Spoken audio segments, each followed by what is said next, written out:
Alright, here we go with another Ask Brendan session. I've got two questions to answer on this one. The first one, straight into it. There's a buzz about German volume training and derivatives thereof. What are your thoughts on this from increasing your 1 rep max point of view? Well, very simply, let me explain what German volume training is first. German volume training classically is 10 sets of 10 reps. That's it. And generally speaking, they're done on compound movements, so squat, deadlift, bench press, chin up, etc.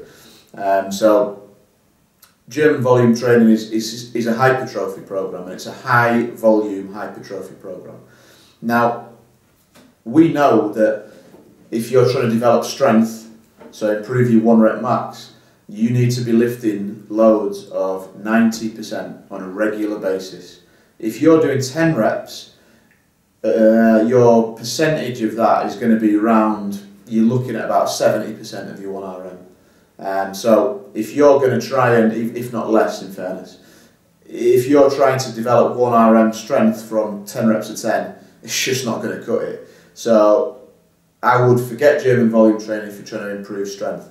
German volume training is a tough, high volume hypertrophy program, and you need to be using it for short periods of time. You might do it on a couple of exercises for 3 weeks and then move on. We use, I just call it the high volume method, but for hypertrophy we use sets of 8 to 12 for 3-week cycles on key movements, and that's pretty tough, and we don't do anywhere near 10 sets either.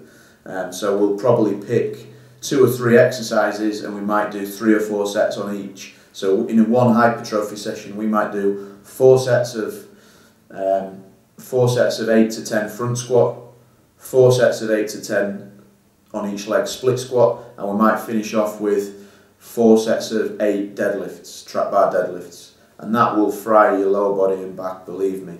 But I'm not into the GVT, German volume training method, that much, but you know, it has its place, and certainly some people have used it, but not for 1 rep max strength. So get into your 1s, 2s, 3s and 4s if you're looking to build strength, I'm afraid. Another question from Turbo, cool name. What's your top tip for making a weight but still retaining strength? So I guess this is talking more about combat athletes dropping weight, and I have the fortune to work with a lot of those guys. What I found is effective there is that you don't continually diet all the time through fight camp. So if you're continually dieting all the time, trying to cut calories, then all your training tends to turn to shit. So we don't want that. We want them to be powerful and strong in training and then drop the weight. So I tend to advocate what's referred to as a step down approach. So your weight will go along in a straight line, and then you'll have, say, 4 or 5 days of strict low calorie dieting. Your weight drops, but in that time you've done all your training. Now your weight's at this level and you're training normally as well, and then we drop it again. I prefer that kind of method, but it does take a good knowledge of your body to do that. Other than that, I think make sure that you fuel in your sessions. If you're dieting all the time and you're going into training knackered with no fuel, you are not going to be able to produce force. You're not going to be able to maintain strength. You're going to get weak. So fuel your sessions. If you're lifting at 3, 4, 5 o'clock in the evening, make sure you've got some carbs to fuel that specific session.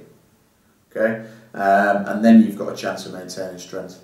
So that's a really good question, and I believe a commonly poorly executed system when it comes to fighters trying to make weight. That's another Ask Brendan session concluded. If you want your question answering, drop me a line and I'll do my best to answer it.